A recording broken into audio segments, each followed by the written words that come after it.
நடந்து முடிஞ்ச 18வது மக்களவைத் தேர்தல் ஏப்ரல் 19ஆம் தேதி தொடங்கி ஜூன் 1ஆம் தேதி வரைக்கும் 7 கட்டமா நடந்தது. இந்த 7ஆம் கட்ட தேர்தல் நடந்து முடிந்த கையோட எக்ஸிட் போல் அப்படின்னு சொல்லக்கூடிய தேர்தலுக்கு பிந்தைய கருத்து கணிப்பு முடிவுகள் வெளிவந்திருந்தது. அதன்படி மீண்டும் பிரதமர் நரேந்திர மோடி தலைமையிலான பாஜக ஆட்சி தான் இந்தியாவில் அமையும்னு பெருவாரியான கருத்து கணிப்பு முடிவுகள்ல தகவல் வெளிவந்திருக்கு. ஆனா இந்த கருத்து கணிப்பு முடிவுல நம்ம முக்கியமா பார்க்க வேண்டிய விஷயம் என்ன அப்படின்னா தென் மாநிலங்களை பார்க்கணும்.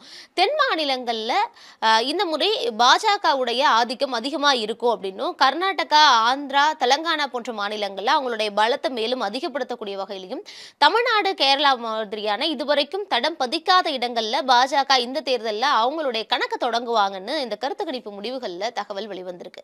முதல்ல நம்ம பார்க்க வேண்டிய மாநிலம் கர்நாடகாவை எடுத்துக்கலாம். ஏன்னா 2019 மக்களவைத் தேர்தல்ல தென் மாநிலங்கள்ல பாஜகவுக்கு கை கொடுத்த மிக முக்கியமான மாநிலம்னா கர்நாடகாவை சொல்லலாம். மொத்தமா இருக்கக்கூடிய 28 சீட்ல அவங்க 25 சீட்டை கடந்த முறை வின் பண்ணியிருந்தாங்க. காங்கிரஸ் ஒரு சீட்டு, மதசார்பற்ற ஜனதா தளம் ஒரு சீட்டு, சுயேட்சை ஒரு சீட்டுன்னு 28 சீட்டுகள் இருந்திருந்தது. இப்படி இந்த முறை கர்நாடகால பாஜகவுக்கு எத்தனை சீட்டுகள் வரும் அப்படின்னு பார்த்தோம்னா, இந்த முறையுமே பெருவாரியா 21லேருந்து 22, 25 வரைக்கும் பாஜக தான் கைப்பற்றுவாங்க அப்படின்னு சொல்லப்பட்டிருக்கு. ஆனா கடந்த ஆண்டு அங்க ஆளும் கட்சி மாறினாங்க. காங்கிரஸ் ஆட்சி அமைச்சது. சித்தராமையா, டி.கே. சிவகுமார் துணை முதல்வரா இருக்காரு. சோ இந்த நிலையில கண்டிப்பா காங்கிரஸ்க்கு சாதகமான ஒரு முடிவு வரும்னு எதிர்பார்க்கப்பட்டது. ஏன்னா 2ஆம் கட்டத்துல கர்நாடகால ஒரு கட்ட தேர்தல் முடிஞ்சு இன்னொரு கட்ட தேர்தல் இருக்கக்கூடிய சூழல்ல தான் ரேவண்ணாவுடைய வீடியோ விவகாரம்ங்கிறது விஸ்வரூபம் எடுத்தது. கண்டிப்பா மீதி 14 தொகுதிகளில் இது எதிரொலிக்கும் கர்நாடகால அப்படின்லாம் சொல்லப்பட்டது. ஆனா தேர்தலுக்கு பிந்தைய கருத்து கணிப்பு அப்படிங்கிறது அப்படியே நேர்மாறா இருக்கு அப்படின்னு தான் சொல்லணும். பாஜக தான் கடந்த முறை மாதிரி பெருவாரியான சீட்டுகளை லீடிங் வின் பண்ணுவாங்க அப்படின்னு சொல்லுது. இதுக்கு முக்கியமான காரணமா நம்ம என்ன ஒரு விஷயத்தை பார்க்கலாம் அப்படின்னா, கடந்த முறை இருந்த கூட்டணியும் இந்த முறை இருந்த கூட்டணியும் என்னவா இருக்கு அப்படிங்கிறத. போன முறை பாஜக, காங்கிரஸ், மதசார்பற்ற ஜனதா தளம் 3 பேருமே தனித்தனியா நின்றிருந்தாங்க. ஆனா இந்த முறை பாஜகவோட மதசார்பற்ற ஜனதா தளம் கூட்டணி அமைச்சு நிக்கிறாங்க. சோ மாநில கட்சி ஒருவர் பாஜகவுக்கு பலமா இருக்கிறதையும் அவங்களுடைய வாக்குகளும் ஒரு மூணா பிரியாம 2 கட்சிகளோட வாக்குகள் பாஜகவுக்கு போயிருக்கிறதுனால அது ஒரு சாதகம் அப்படின்னு பார்க்கலாம். சோ கர்நாடகால இந்த முறை பாஜக போன முறை மாதிரியே அதே சீட்டுகளை தக்க வைப்பாங்க. அப்படி இல்ல அப்படின்னாலுமே ஆளும் கட்சியா இருக்கக்கூடிய காங்கிரஸை விட பெருவாரியான இடங்கள்ல பாஜக வெல்லும் அப்படின்னு கருத்து கணிப்பு முடிவுகள்ல வெளிவந்திருக்கு. ஆந்திராவை எடுத்துக்கிட்டோம் அப்படின்னா மொத்தமா இருக்கக்கூடிய 25 மக்களவை தொகுதியில கடந்த முறை ஒய்எஸ்ஆர் காங்கிரஸ் 22 தொகுதியையும், தெலுங்கு தேசம் பார்ட்டி 3 இடங்கள்னு அவங்க மாநில கட்சிகளே 25ஐயும் கைப்பற்றியிருந்தாங்க. பாஜகவும் சரி, காங்கிரஸும் சரி ஒரு இடத்துல கூட வின் பண்ணவே இல்லை. ஆனா இந்த முறை பார்த்தோம் அப்படின்னா அது அப்படியே தலைகீழா மாறுது. ஒய்எஸ்ஆர் காங்கிரஸ் கிட்ட இருந்த 22 இடங்கள்ல அப்படியே பாஜக கைப்பற்றும். 21லேருந்து 25 சீட் வரைக்கும் 25 அவுட் ஆஃப் 25 கூட பாஜக கைப்பற்றதுக்கான வாய்ப்புகள் இருக்கு அப்படின்னு சில கருத்து கணிப்பு முடிவுகள்ல வெளிவந்திருக்கு.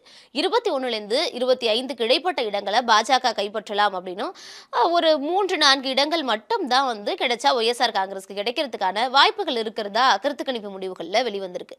இதுக்கான காரணம் என்ன அப்படின்னு நம்ம பார்த்தோம்னா, கடந்த முறை தெலுங்கு தேசம் பார்ட்டி தனியா நின்னாங்க, ஒய்எஸ்ஆர் தனியா இருந்தாங்க, பாஜகவும் காங்கிரஸும் தனியா களமிறங்கியிருந்தாங்க. ஆனா இந்த முறை மாநில கட்சியான தெலுங்கு தேசம் பார்ட்டி, பவன் கல்யாணுடைய ஜனசேனா இவங்க எல்லாமே பாஜகவோட சேர்ந்து கூட்டணியா அமைச்சிருக்காங்க. அங்க சட்டப்பேரவை தேர்தலும் சேர்ந்து நடக்குது. ஆளும் கட்சியா இருக்கக்கூடிய ஒய்எஸ்ஆர் காங்கிரஸ் மேல மிகப்பெரிய ஒரு அதிருப்தி இருக்கிறதாவும், ஜெகன்மோகன் ரெட்டியோட ஆட்சியில மக்களுக்கு அந்த அளவுக்கு ஒரு திருப்திகரமான சூழல் இல்ல, அங்க ஆன்டி இன்கம்பன்சி அதிகமா இருக்கிறதுனால இந்த வாக்குகள்ங்கிறது அப்படியே தலைகீழா மாறி இருக்கலாம் அப்படின்னு சொல்லப்படுது. ஏன்னா சட்டப்பேரவை தேர்தல், மக்களவை தேர்தல் அப்படி ரெண்டும் ஒரே மாநிலத்துல சேர்ந்து நடக்கும்போது மத்தியில யார் ஆட்சி அமைக்க போறாங்களோ அவங்களே மாநிலத்திலையும் ஆட்சி அமைச்சாங்கன்னா நமக்கு சாதகமான ஒரு சூழல் இருக்குங்கிறது மக்கள் மத்தியில எப்பவுமே சாதாரணமா இருக்கக்கூடிய ஒரு விஷயம்ங்கிறதுனால இவங்களுக்கு சாதகமான வாக்குகள் அப்படிங்கிறது பாஜகவுக்கு வந்ததா சொல்லப்படுது. அதே மாதிரிதான் சட்டப்பேரவை தேர்தலையுமே இந்த முறை ஒய்எஸ்ஆர் காங்கிரஸுக்கு மீண்டும் ஆட்சிங்கிறது கிடைக்காது. தெலுங்கு தேசம் மற்றும் பாஜகவுடைய கூட்டணி ஆட்சி தான் அமையும் அப்படிங்கிறதும் கருத்து கணிப்பு முடிவுகள்ல வெளிவந்திருக்கு. தெலுங்கானாவை பொறுத்த வரைக்கும் மொத்தமா 17 இடங்கள் இருக்கு. அதுல கடந்த முறை தேர்தல் முடிவுகள் பார்த்தோம்னா பாரத ராஷ்டிரிய சமிதி 9 இடங்கள், பாஜக 4 இடம், காங்கிரஸ் 3 இடம், ஏஐஎம்ஐயும் 1 இடத்தையும் கைப்பற்றியிருந்தாங்க. ஆனா இந்த முறை கருத்து கணிப்பு முடிவுகளுமே தெலுங்கானால கொஞ்சம் குழப்பமான சூழல்ல தான் இருக்கு. ஏன்னா ஒவ்வொரு கருத்து கணிப்பு முடிவுகளும் ஒவ்வொரு மாதிரி இருக்கு. நியூஸ் 18, இந்தியா டுடே மாதிரியான ஊடகங்களோட கருத்து கணிப்பு முடிவுகள் பாஜகவுக்கு சாதகமா இருக்கு. 11லேருந்து 17 இடங்கள் வரைக்கும் பாஜக தான் கைப்பற்றுவாங்க. சோ லீடிங்கா பெருவாரியான தொகுதிகளை கைப்பற்றுறது பாஜகவா இருக்கும்னு சொல்லியிருக்காங்க. அதே ஏபிபிசி ஓட்டர்ஸ், ரிபப்ளிக் மாதிரியான ஊடகங்களுடைய கருத்து கணிப்பு முடிவுகள் எப்படி இருக்கு அப்படின்னு பார்த்தோம்னா, அவங்க இல்ல ஒரு ஹெவி காம்படிஷன் இருக்கும். எல்லா தொகுதிகளையுமே வந்து கடந்த முறை எப்படி பிஆர்எஸ் வந்து லீடிங் எடுத்தாங்களோ, அந்த மாதிரி இப்ப வந்து பாஜகவாலலாம் லீடிங் எடுத்துற முடியாது. எல்லா கட்சிகளுக்கும் இடையில ஒரு நெக் டு நெக் காம்படிஷன் இருக்கும்னு இந்த ஊடகத்துடைய கருத்து கணிப்பு முடிவுகள் அப்படிங்கிறது சொல்லுது. சரி, கூட்டணியில ஏதாவது மாற்றம் இருக்கான்னு கேட்டா கிடையாது. கடந்த முறை மாதிரி பாரத ராஷ்டிரிய சமிதி, பாஜக, காங்கிரஸ், ஏஎம்ஐஎம் எல்லாருமே வந்து தனித்து தனித்து தான் வந்து களமிறங்கி இருக்காங்க. கூட்டணியிலயும் எந்த மாற்றமுமே கிடையாது. ஆனா தெலுங்கானால வந்து ஆட்சி மாற்றம் ஏற்பட்டிருக்கு. காங்கிரஸ் ஆட்சி இருக்கு. இருந்தாலுமே பாஜக, பிஆர்எஸ், காங்கிரஸ் இவங்களுக்கு 3 பேருக்கு இடைப்பட்ட போட்டிங்கிறது கடுமையானதா இருக்கும்னு ஒரு சில செய்தி ஊடகங்களும், இல்ல கடந்த முறை பாரத ராஷ்டிரிய சமிதி பெற்றிருந்த மெஜாரிட்டியை விட அதிகமா 11லேருந்து 17 வரைக்கும் சீட்டுகளை பாஜக பெறும் அப்படின்னு ஒரு சில ஊடகங்களும் சொல்லியிருக்காங்க. அதே தமிழ்நாடு, கேரளா எடுத்துக்கிட்டோம்னா, இந்த முறை இந்த 2 மாநிலங்கள்லயுமே பாஜக தங்களுடைய கணக்க தொடங்கிருவாங்கன்னு பெருவாரியான கருத்து கணிப்பு முடிவுகள்ல தெரிய வந்திருக்கு. கேரளாவ எடுத்துக்கிட்டோம்னா மொத்தமா 20 தொகுதி இருக்கு. லாஸ்ட் எலக்ஷன் 19ல வந்து காங்கிரஸ் கூட்டணி 19 இடங்களையும், கம்யூனிஸ்ட் கூட்டணி ஒரு இடத்தையும் கைப்பற்றியிருந்தாங்க. பாஜகவுக்கு ஒரு சீட்டு கூட கிடைக்கல. ஆனா இந்த தடவை 1லிருந்து 3 தொகுதிகள் பாஜகவுக்கு கிடைக்கிறதுக்கு வாய்ப்பு இருக்குன்னு தான் மோஸ்ட் ஆஃப் த எக்ஸிட் போல்ஸ்ல வந்து தெரிய வந்திருக்கு. ஆனா இதுக்கான காரணம் என்ன? எப்படி வந்து பாஜக தங்களுடைய கணக்க தொடங்கியிருப்பாங்க அப்படின்னா, ஆர்எஸ்எஸ் உடைய பலம் அப்படிங்கிறது கேரளால அதிகமா இருக்கிறதா சொல்லப்படுது. என்னதான் வந்து வட மாநிலங்கள் இருந்தாலும், தென் மாநிலங்கள் அப்படின்னு எடுத்துக்கிட்டோம்னா, ஆர்எஸ்எஸ் ரொம்ப ஸ்ட்ராங்கா இருக்கக்கூடிய ஒரு மாநிலம் அப்படிங்கிறது கேரளா. அதே மாதிரி இந்தியா கூட்டணியில இருக்கக்கூடிய கம்யூனிஸ்டும், காங்கிரஸும் வந்து என்னதான் இந்தியா அளவுல வந்து ஒரு இந்தியா கூட்டணின்னு கட்டமைச்சு அதுல 2 பேரும் ஒரே கூட்டணியில இடம் வகிச்சிருந்தாலுமே வந்து, கேரளா அப்படின்னு வரப்போ 2 பேருமே நேரெதிரான ஒரு கூட்டணியா இருந்தாங்க. அதுவும் குறிப்பா வயநாட்டுல ஆனி ராஜாவும் ராகுல் காந்தியும் வந்து நேருக்கு நேரா வந்து போட்டியிட்டதெல்லாம் வந்து பாஜகவுல மிகப்பெரிய அளவுல விமர்சனத்துக்குள்ளானுச்சு.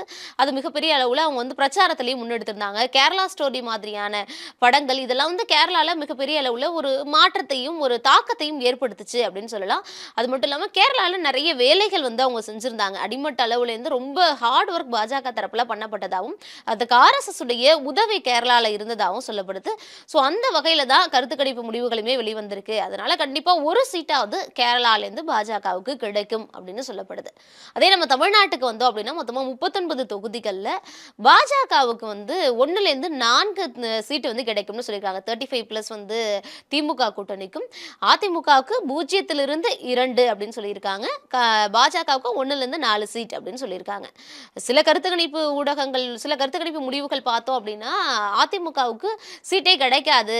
திமுகவும் பாஜக கூட்டணியும் ஷேர் பண்ணி பிரிச்சிருவாங்க. நிறைய சீட் வந்து திமுக கிடைக்கும். 1லேருந்து 4 சீட்டு கிட்ட வந்து பாஜகவுக்கு கிடைக்கும் அப்படின்னு சொல்லியிருக்காங்க. காரணம் என்ன அப்படின்னு பார்த்தோம்னா, அண்ணாமலை அவர்களுடைய தலைமை பாஜகவுக்கு வந்து தமிழ்நாட்டுல வந்ததுக்கு அப்புறம் உண்மையாவே மிகப்பெரிய அளவுல வந்து ஒரு மாற்றத்தை கொண்டு வந்திருக்கிறாரு பாஜகவுக்கு தமிழ்நாடு அளவுல அப்படின்னு சொல்லணும். அதிமுக பாஜகவுடைய கூட்டணி அப்படிங்கிறது பிரிஞ்சிருந்தது. பாஜக தலைமையில ஒரு மிகப்பெரிய ஒரு கூட்டணி அமைக்கப்பட்டது. அமமுகவா இருக்கட்டும், ஓபிஎஸ் அவர்கள், பாமகன்னு அண்ணாமலை தலைமையில ஒரு 9 கட்சிகள் அடங்கிய ஒரு மாபெரும் கூட்டணி வந்து கட்டமைக்கப்பட்டது. தொகுதி பங்கீடெல்லாமும் நடந்தது. ஸ்டார் கேண்டிடேட்ஸ் வந்து நிறைய பேரை வந்து பாஜக இந்த முறை களமிறக்கியிருந்தாங்க.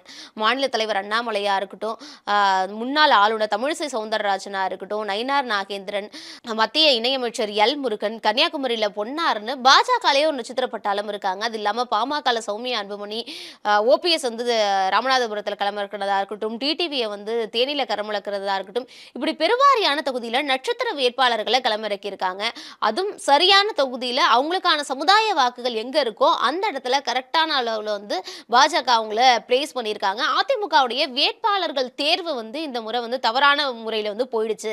அதனால 2வது இடத்தை வந்து அதிமுக கைவிட்டு அந்த இடத்த வந்து பாஜக வந்து பிடிச்சிட்டாங்க அப்படின்னு சொல்லப்படுது. ஒரு ஒரு முகம் அறிந்த வேட்பாளர்கள் யாருமே இல்ல. 2ஆம் கட்ட 3ஆம் கட்ட தலைவர்களை தாண்டி உள்ளாட்சி தேர்தலில் போட்டி போடக்கூடிய அளவுக்குள்ள வேட்பாளர்களை அதிமுக நிறுத்திருக்காங்க அப்படிங்கிற விமர்சனங்கள் எல்லாமே வைக்கப்பட்டது. அதே மாதிரி அண்ணாமலை வந்து எண்மண் எண் மக்கள் நடைபயணம் மேற்கொண்டாரு. ஸோ இந்த கூட்டணி பலமா இருக்கட்டும், அண்ணாமலை அவர்களுடைய தீவிர பிரச்சாரமா இருக்கட்டும், நட்சத்திர வேட்பாளர்களை களமிறக்கியதுன்னு பல கோணங்கள்ல பாஜக எடுத்த முயற்சி அப்படிங்கிறது இவங்களுக்கு கை கொடுத்திருக்கு. அதனால தான் வந்து கருத்து கணிப்பு முடிவுகள் இப்படி வெளிவந்திருக்கிறதா சொல்லப்படுது. ஸோ இவ்வளோ ஃபேக்டர்ஸ் அப்படிங்கிறது கருத்து கணிப்பு முடிவுகள் வந்து அடிப்படையா வச்சுதான் எடுத்திருக்காங்க அப்படின்னு சொல்லப்பட்டாலும் இருந்தாலும் தேர்தலுக்கு பிந்தைய கருத்து கணிப்பு அப்படிங்கிறது ஒரு ஒரு ஸ்டாட்டிஸ்டிக் அதில் பயன்படுத்தப்பட்டாலுமே வந்து உண்மையான முடிவுகள் அப்படிங்கிறது மக்களுடைய வாக்கு எண்ணும் போது தான் தெரிய வரும். நிறைய கருத்து கணிப்பு முடிவுகள் வந்து பளிச்சும் இருக்கு, பொய்த்தும் இருக்கு. ஸோ 2024 எக்ஸிட் போல் பலிக்குதா இல்லைனா பொய்த்து போதா அப்படிங்கிறத நாளைக்கு தான் நம்ம பார்க்கணும்.